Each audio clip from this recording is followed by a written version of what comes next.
This channel does not promote any violent, harmful, or illegal activities. All content provided by this channel is meant for an educational purpose only. বোমার জবাব পড়ল ব্যালটে। তামান্নার মৃত্যুর পর কালীগঞ্জে সমবায় ভোটে হার তৃণমূলের। বৈরামপুর পলাশী সমবায় কৃষি উন্নয়ন সমিতির ভোটে জয় বাম জোটের।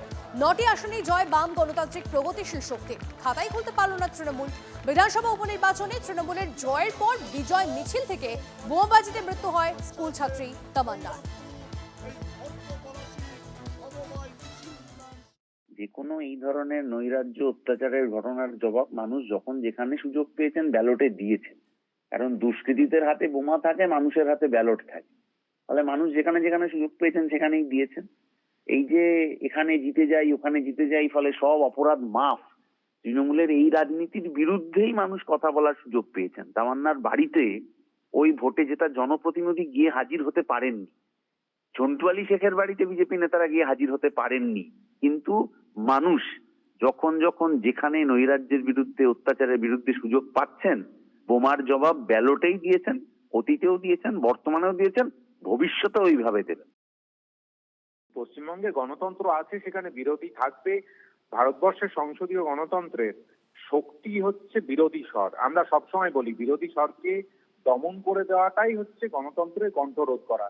তো এখানে একটা সমবায় ভোটে জিতেছে বিরোধীরা, সেটাই তো স্বাভাবিক। লড়াইয়ের মাধ্যমে আমরা চেষ্টা করব মানুষকে বোঝাতে, তৃণমূল কংগ্রেসের উন্নয়ন এই সমস্ত নিয়ে আমরা মানুষের কাছে যাবো। বিরোধীরা জিতেছে, তাদের প্রতি শুভেচ্ছা। এখানে 100% জিতে গেলে সেটা তো আর সংসদীয় গণতন্ত্র থাকে না, স্বৈরতন্ত্র হয়। সেই সব কথা নরেন্দ্র মোদী চিন্তা করছেন, আমরা এইরকম ভাবে চিন্তা করি না। আমরা গণতন্ত্র আছে, গণতন্ত্রকে বাঁচিয়ে রাখবো। আর একটা খবরে নজর রাখা যাক। খাস কলকাতায় গেস্ট হাউসে প্রেমিকাকে খুনের চেষ্টার অভিযোগ। গ্রেপ্তার প্রেমিক। বিবি গাঙ্গুলি স্ট্রিটের কোলে মার্কেট চত্বরে একটি গেস্ট হাউসে ছুরি নিয়ে মহিলার উপর হামলার অভিযোগ চেন্নাইয়ের বাসিন্দা প্রদীপ কুমার সেলভারেজের বিরুদ্ধে। আহত অবস্থায় উদ্ধার করে এনআরএস হাসপাতালে নিয়ে যাওয়া হয় মহিলাকে। কী কারণে প্রেমিকার উপর হামলা, অভিযুক্তকে জেরা পুলিশের। গেস্ট হাউসের কর্মীদেরও জিজ্ঞাসাবাদ তদন্তকারীদের।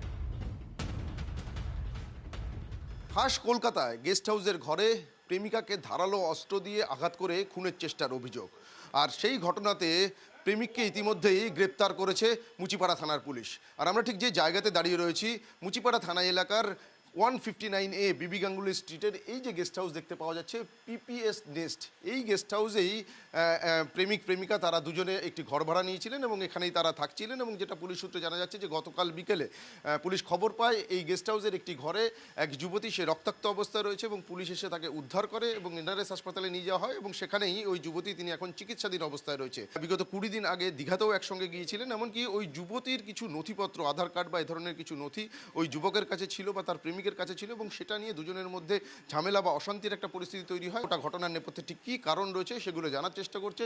এই গেস্ট হাউসের যে সমস্ত সিসি ক্যামেরা রয়েছে সেই ফুটেজ পুলিশের তরফ থেকে খতিয়ে দেখা হচ্ছে এবং এখানকার যারা কর্মীরা রয়েছেন তাদের সঙ্গেও কিন্তু কথা বলছেন তদন্তকারী আধিকারিকরা। অর্থাৎ গোটা ঘটনার নেপথ্যে শুধুমাত্র দুজনের মধ্যে অশান্তি ঝামেলার জায়গা থেকেই এই পরিস্থিতি, নাকি এর নেপথ্যে অন্য কোনো কারণ রয়েছে সেগুলো যাচাই করার কাজ চালাচ্ছেন তদন্তকারী আধিকারিকরা। ক্যামেরায় দীপঙ্কর জানার সঙ্গে সুপ্রিয় গুহ, TV9 বাংলা। আমি 4টে বন্ধ ছিলাম, তারপরে আমি বাড়ি চলে গেছি। এই এসে এখন শুনলাম যে একটা ছেলে একটা মেয়েকে বলে একটা মার্ডার না কি করতে গেছে, এই আর কি, এই বললো।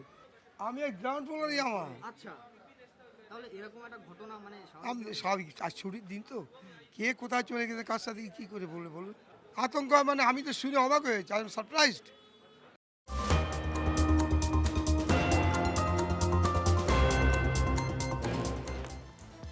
ক্যানিংয়ে মহিলা হোমগার্ডের রহস্য মৃত্যুতে সিট গঠন। 6 সদস্যের সিটের প্রধান বারুইপুর পুলিশ জেলার অতিরিক্ত পুলিশ সুপার রূপান্তর সেনগুপ্ত। পাশাপাশি অভিযুক্ত এসআই সায়ন ভট্টাচার্যকে সাসপেন্ড করে চলছে বিভাগীয় তদন্ত। সায়ন ভট্টাচার্যের বিরুদ্ধে খুনের মামলা রুজু করা হয়েছে বলে পুলিশ সূত্রে খবর। খোঁজ নেই অভিযুক্ত এসআই এর।